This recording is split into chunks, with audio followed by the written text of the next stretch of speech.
Gentlemen, we're going to call the January 4th, 2016 County Commission meeting to order. First of all, I'd like to wish everyone here a Happy New Year. Hope you had a Merry Christmas, and I look forward to working with all of the commissioners and everybody in Montgomery County in 2016.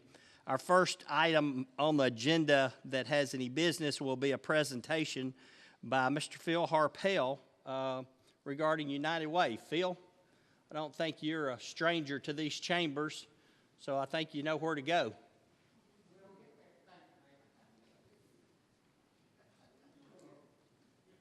You know, once a year I come back, so I'll see you next January. I'm going to take just a couple of minutes and then turn the program over to Jenna Holloman, and she is the director of the Clarksville Regional United Way. I am chair of a new committee with United Way called the Advocacy Committee. And our goal has been to try to make an increased awareness of the critical community needs, the things that are critical.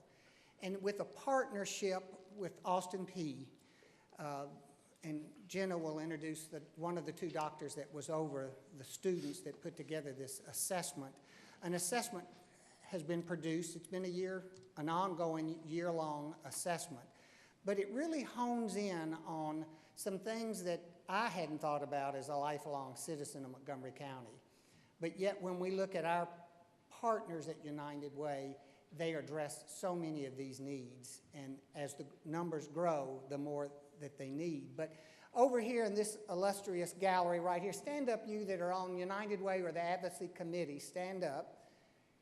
And we've met a number of times to go over, and what Jenna's going to show you tonight is just a brief 10-minute or so presentation. But we thank you for allowing us the time tonight. We hope that if we generate some questions from you, if you're like me, you're in the car going home tonight and a question raises, you can always call Jen over at United Way, or you can call me, and then I can call Jen at United Way to get the answer. But Jenna Holloman, I'm going to turn it over to you, young lady. Thank you, Phil. Thank you for allowing us the opportunity to be here this evening. I will apologize in advance for my voice. Please don't hesitate to ask me to repeat anything if you can't hear me. As he said, I am the director of United Way of the Greater Clarksville region, and we wanted to take a moment to share with you some of those critical concerns that Phil mentioned in the community and United Way's impact and our efforts to address those. As he mentioned, we have been working with Austin Peay to conduct a community needs assessment. Our mission first of all, is to advance the common good by focusing on what we consider to be the building blocks of a better life for all: education, health, and financial stability. We have a well-established framework in which you have invested to help identify those needs and target and strategically align resources to most effectively address those. Working with partnerships for individuals, businesses, governments, and nonprofits in a collective effort to address those to create positive change, improve lives, and lasting impact.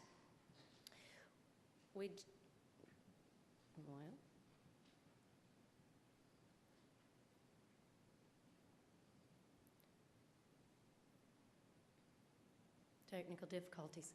We do that by this community needs assessment that he spoke of. I'd like to introduce Dr. Trevor Brooks, who is a professor at Austin Peay State University in the sociology department. That department, under the leadership of Dr. Brooks and Dr. Tucker Brown, who's chair of the sociology department, have been overseeing this needs assessment. The students have been working. Dr. Brooks' population dynamics class conducted a demographic analysis of both not only Montgomery County, but also Stewart and Houston County. We'll focus on Montgomery County this evening. And then Dr. Brown's class also conducted a perception study. They did that last year. We've done the demographic analysis again this fall, and this spring we're getting ready to conduct a focus group study, and we'll be anxious to present the results of that to you when that effort is complete. But what we're looking for are areas of critical unmet needs most met needs, and emerging needs. That type of information helps us know where to direct those resources. Where do people need the most help in our community, and what can we do to provide that assistance? The results of that survey, the perception survey, indicated these top 5 concerns, and I'll talk just a little bit about them. Perception survey was distributed primarily to users of services provided by either United Way agencies or others particularly in need in the community. You'll note that number 1, most identified was economic difficulties. I'm sure that comes as no great surprise to you. Unemployment, poverty, lack of jobs, inadequate wages, inability to provide basic needs for your family. Followed behind that is homelessness. Obviously, economic difficulties contribute to a growing homelessness concern in our community. And then third, access to health care. We actually went back and asked them to further define this.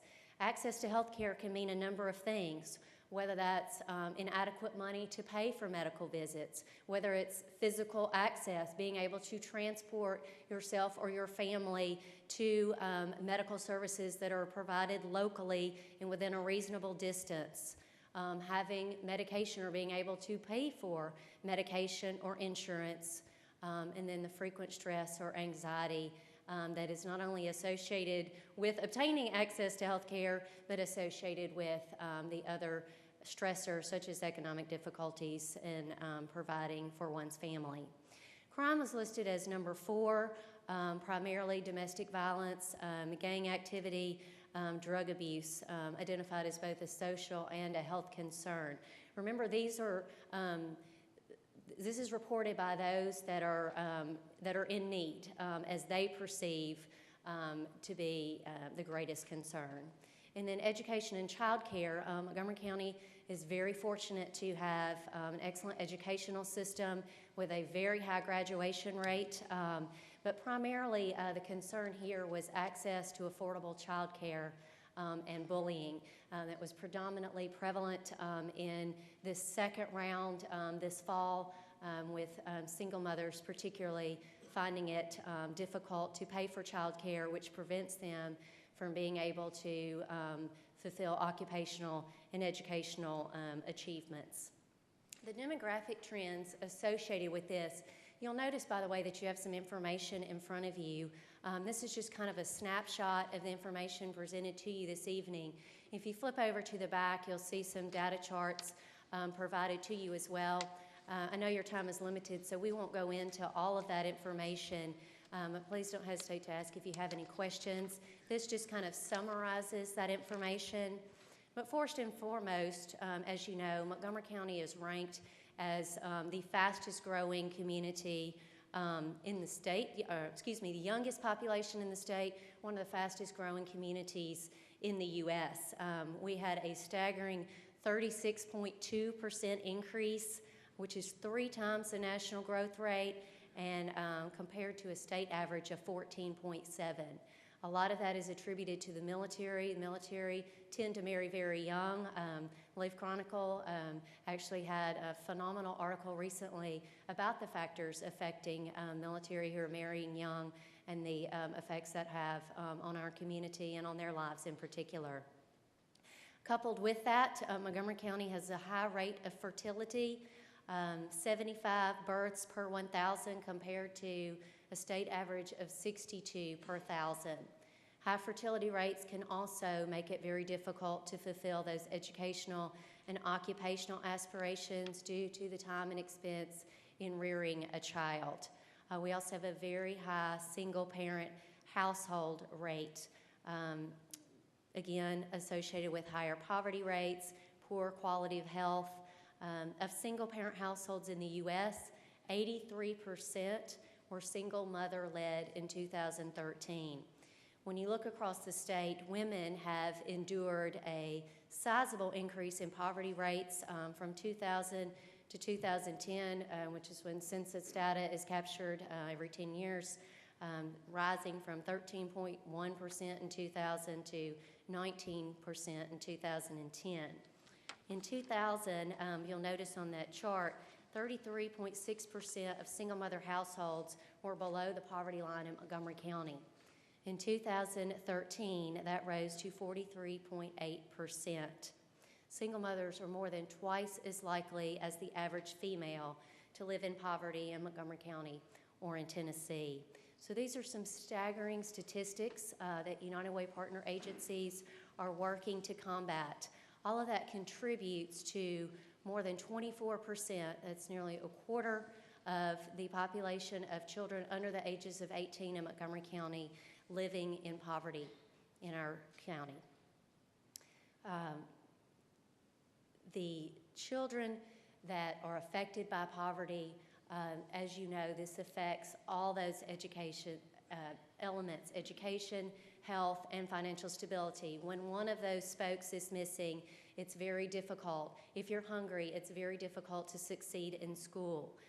If you don't have, if your family does not have the means to provide even transportation to get to school, obviously the school bus provides that, but sometimes the other transportation issues, getting you to the doctor, things like that can be very difficult. So United Way is working to help all the spokes in that wheel turn to make what we want to see individuals leading productive, dependent lives. On the plus side, Clarksville is identified as one of the most racially diverse communities, one of the least racially segregated. A lot of that is largely due to the military, also particularly growing Hispanic population. Ethnically diverse communities are often paralleled with economic gains in the community. So that is a very favorable trend.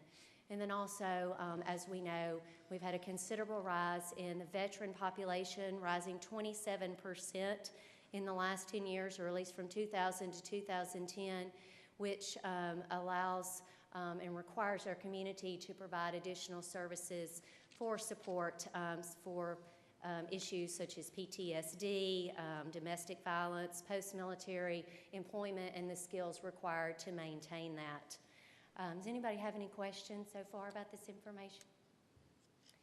Of those identified, we sort of looked at those top trends, which is what I sort of highlighted as the pink line of poverty, and that's women and children in poverty.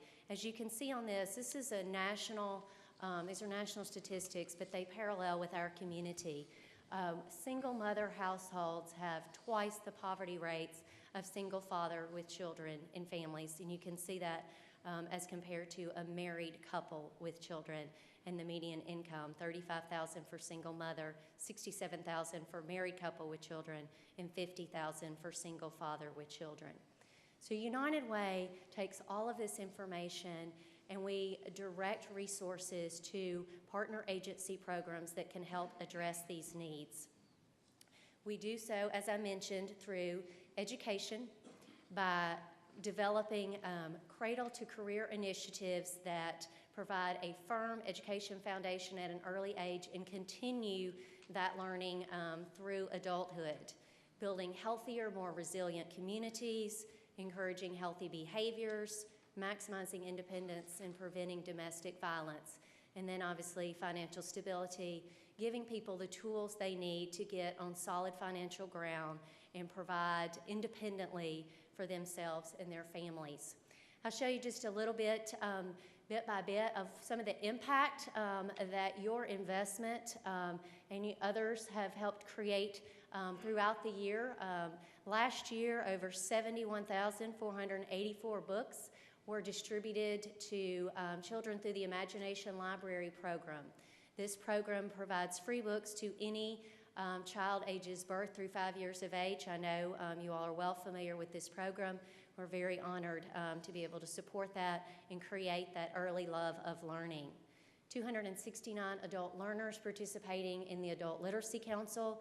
That's anything from basic reading, writing, and arithmetic skills up to computer skills, English as a second language, GED, the HiSET, which is a more recent test for high school equivalency. And then programs that help youth stay or get on the right path, like LEAP and Big Brothers Big Sisters, which provide mentoring and tutoring services. Over 3,000 youth.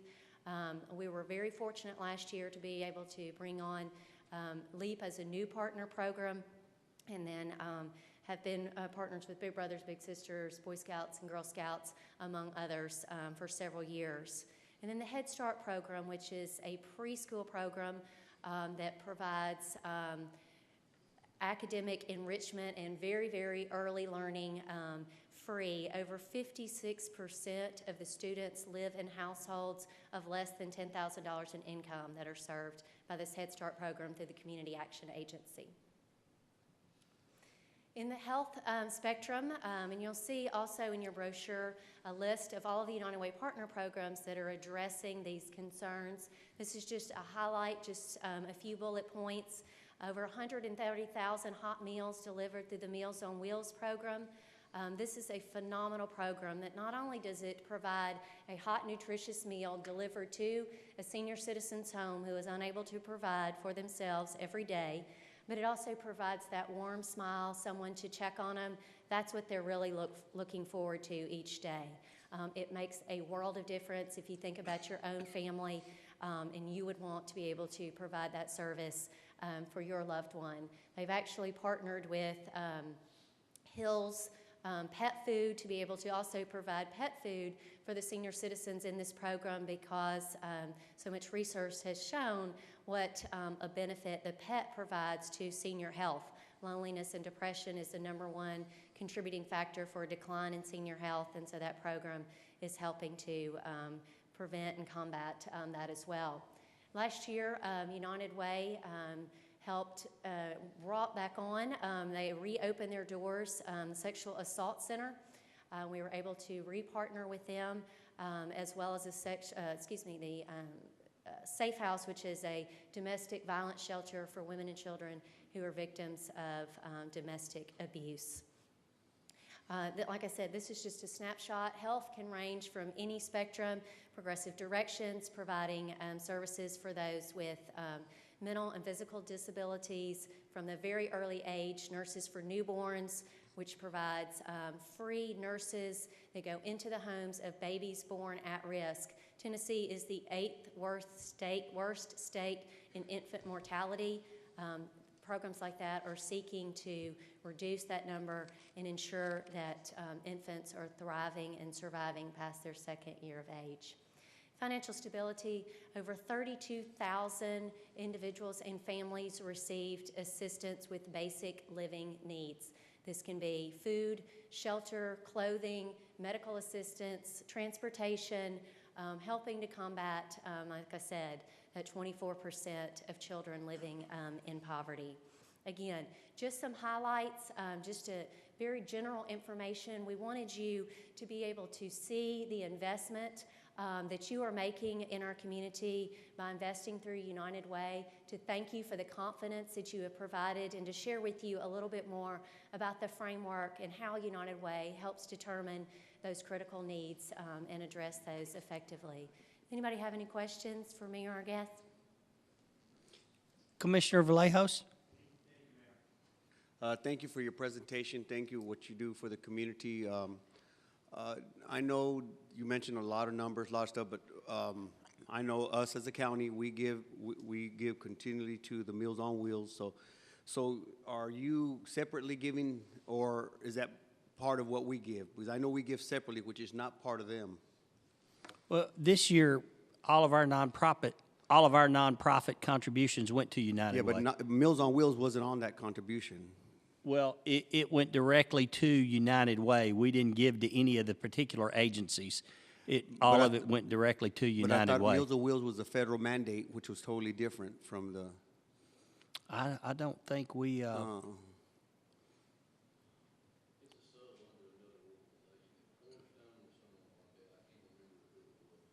Could you, I think so. I'm just remembering after 4 years on the budget, but thank you, Mayor.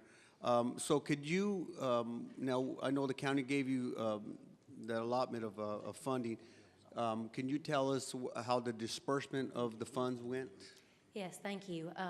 The funds that were received from Montgomery County, were distributed to United Way partner agencies that had initially applied for funding from the county. So those that had come before the Budget Committee and asked for funding, United Way received the funds from the county and went through a separate application process and then distributed those funds to those partner agencies that met the criteria as a partner agency and had initially applied for funding. Meals on Wheels was one of them.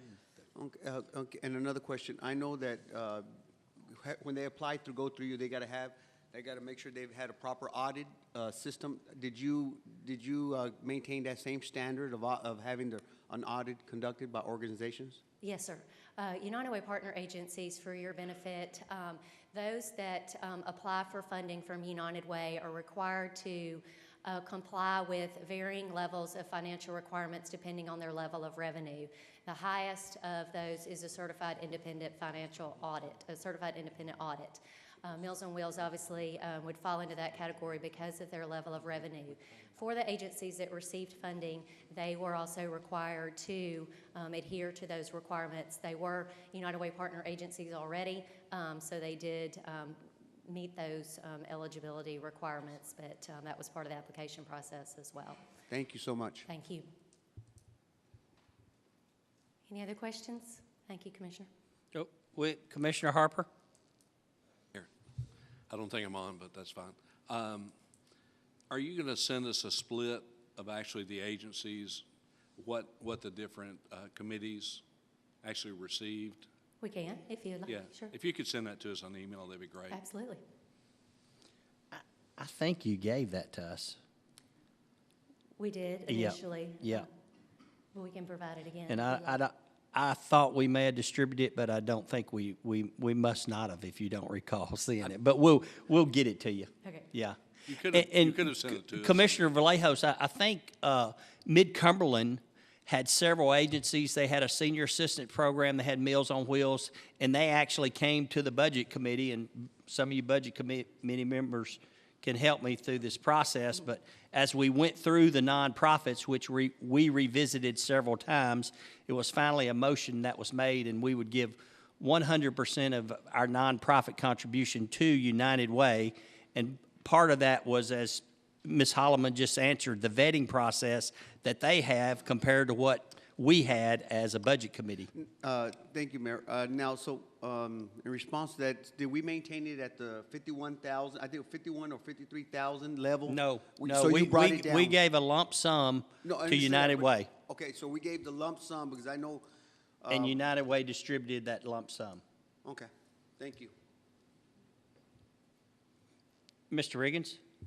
The only stipulation I recall throughout all that was that 100% of that money had to be spent in Montgomery County. That was it. Correct. All of it went to United Way to disperse. Any other questions of Ms. Holloman? Great presentation. Thank you. Appreciate Thank all you very do. much for your investment and your time. We're honored to partner with Hey, you. Jenna, let me ask you a question. Do you remember as far as the employee given for Montgomery County, one did up about $4,000? I believe it was up $7,000. $7,000. So our employees stepped up pretty Yes, big they too. did. So thanks to our employees. Tremendous increase. Thank you all present and to each of you and for your leadership Thank and that you. support. Thank you very, very much. Thank you. Thank you.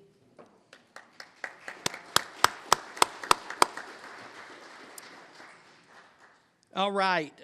Next action item on our agenda are our resolutions. Our first resolution is Resolution 16-1-1, a resolution increasing the dollar amount above which sealed bids must be solicited for an expenditure or sale of by Montgomery County government. Any questions on Resolution 16-1-1? See no questions. Our next item is 16-1-2, a resolution to appropriate local matching funds for amendments to grant projects at the Clarksville Regional Airport Outlaw Field. I know Mr. Patterson's here.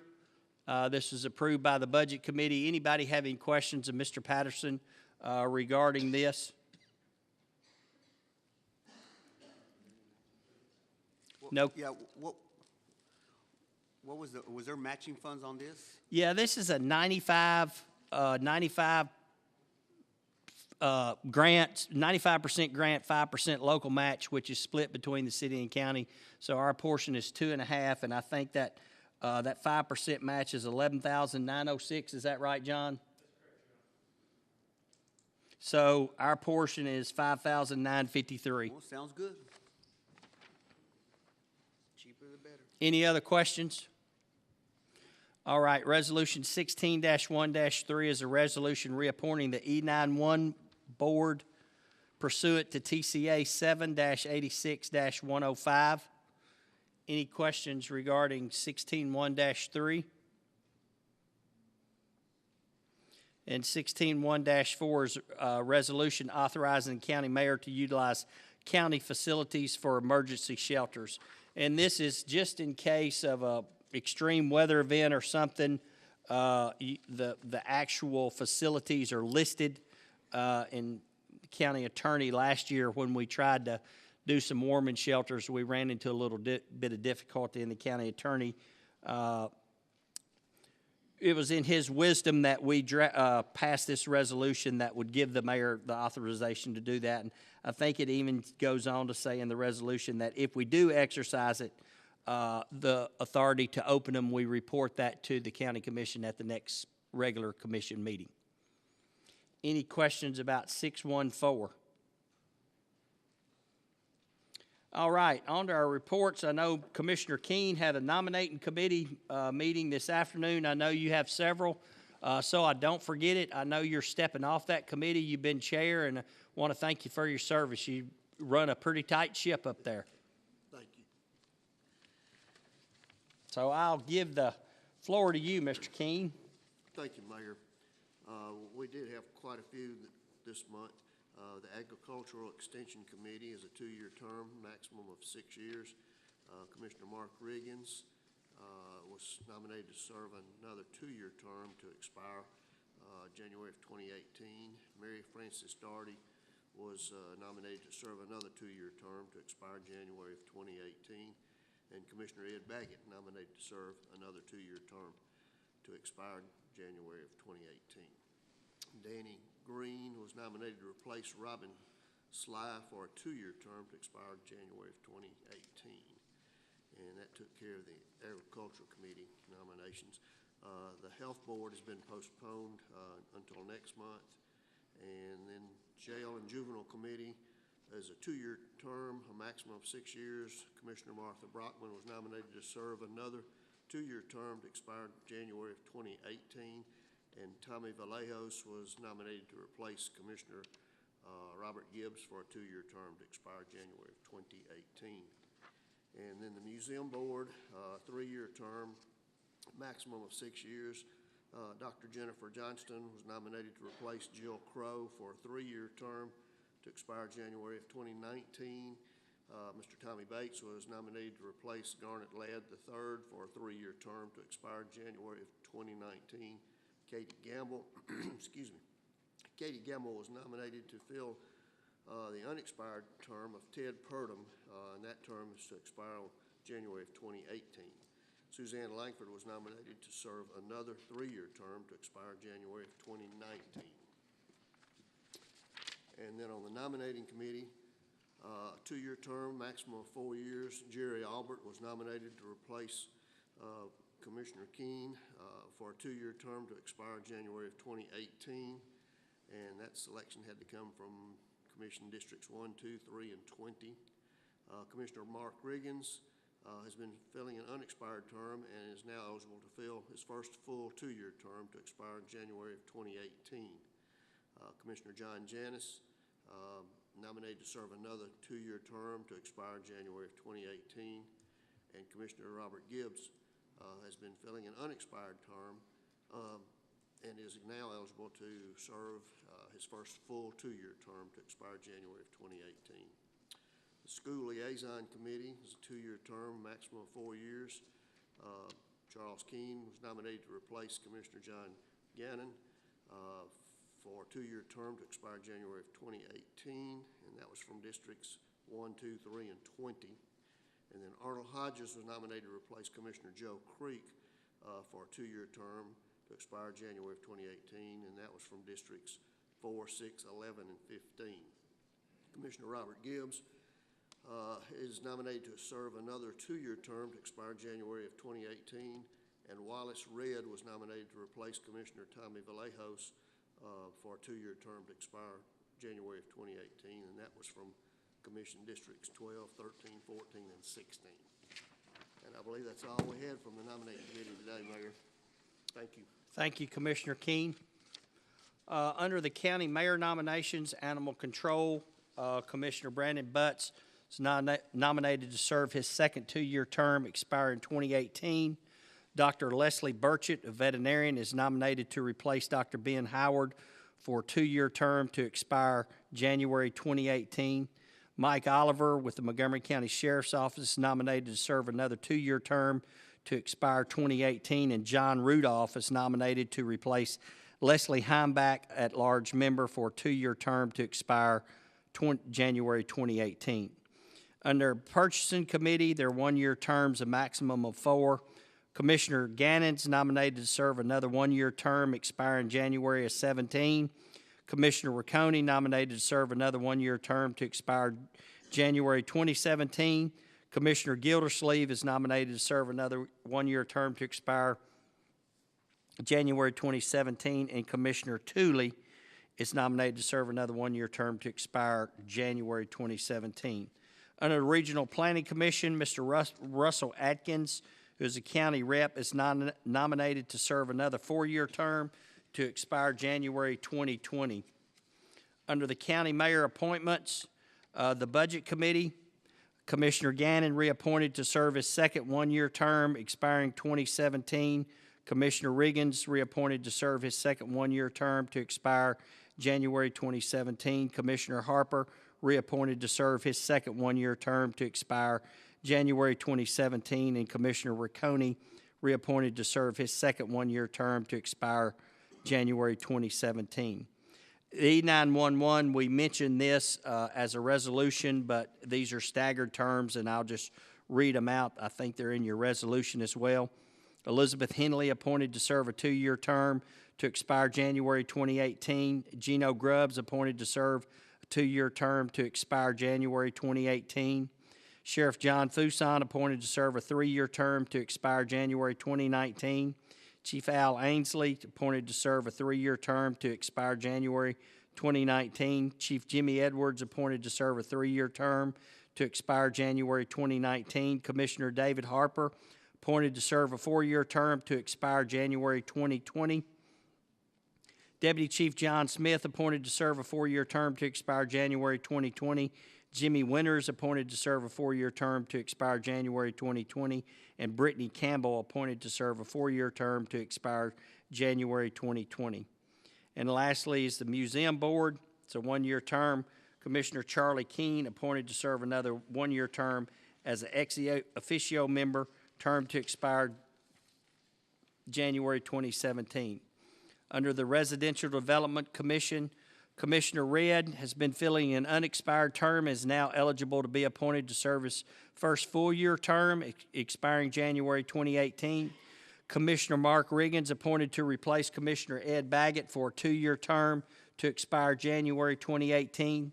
George Giles with the School Board appointed to serve another 2-year term to expire January 2018. And Eric Honeycutt appointed to replace Alan Burkhart with the Housing Task Force for a 2-year term to expire January 2018. And our Stormwater Board of Appeals, 2-year terms, max of 4. Leo Milan, a lay member, appointed to serve another 1-year term expiring January of 17. Alan Burkhart, a lay member, appointed to serve another 1-year term expiring January of 17. Alan Mosier, alternate, appointed to serve another 2-year term to expire January 18. And Allison Means, an alternate, appointed to serve another 1-year term to expire January of 2017.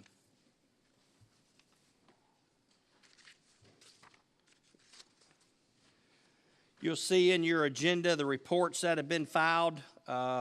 We have one announcement. The Veterans Nursing Home ribbon cutting will be held next Monday, January the 11th at 2 o'clock p.m. That address is 250 Arrowwood Drive. With no further, any comments, any further business? No further business, we're adjourned. Thank y'all.